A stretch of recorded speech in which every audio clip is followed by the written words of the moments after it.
In the relapse and refractory patients, there hasn't really been much movement except in a subset of patients, and those are patients with mutations in the isocitrate dehydrogenase genes, IDH1 and IDH2. These mutations are gain-of-function mutations that lead to the accumulation of hydroxyglutarate, which appears to be pathophysiologically important in leukemogenesis by blocking differentiation. The IDH1 and IDH2 inhibitors are specific for the mutant forms of these enzymes and will lead to lowering of the hydroxyglutarate levels and lead to differentiation of cells in vitro, but also in patients who receive them. So in the last year, we have 2 drugs now, enasidenib approved for IDH2 mutated AML patients who are relapsed or refractory, and ivosidenib, which is approved for patients with IDH1 mutation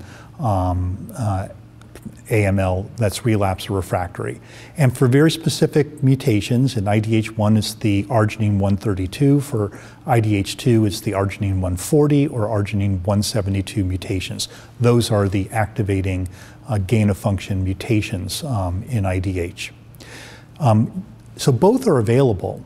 They've been approved based on phase 1 and expansion data. And you could basically summarize the data for both. It's quite similar. They both lead to responses. About a 20% complete remission rate.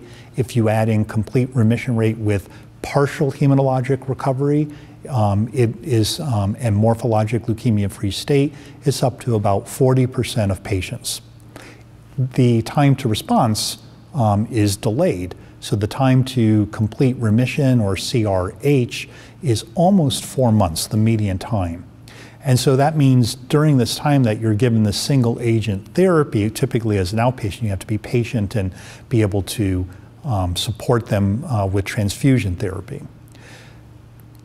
One other point about the responses, even in patients who don't have CR or CRH, patients can become transfusion independent, again suggesting that these drugs work by some partial differentiation of the marrow cells, so you get some ability to become independent from transfusions. There's also a lower risk of infections that have been seen. The problem is that in about 10% of patients you can get a differentiation syndrome, which needs to be recognized very quickly and treated with steroids, dexamethasone 10 milligrams twice daily. You would hope that a differentiation syndrome would then translate into response, but unfortunately, if you look at those patients, only about half of them will ultimately have a complete remission or CRH, and the others will have stable disease or progression. So distinguishing progression from differentiation syndrome, which can often be associated with leukocytosis, can be a challenge. So now you put this into the perspective of the treating physician. You have a patient with relapsed refractory acute myeloid leukemia with one of these mutations. We should definitely be testing for IDH mutations at the time of relapse. If you choose to use one of these agents, you need to be patient. And so if you have an older patient who doesn't have other options, I think it's easier to be patient and support them with transfusions. But how about the situation with a younger patient where you might want to get them, hopefully get them to a transplant in their next remission? It's okay to start them on these oral agents, but what's going to happen if the patient develops leukocytosis or differentiation? The clinician might be very tempted to abandon those drugs, which could be working, to give chemotherapy. And so this is something that we're going to have to learn as we go along.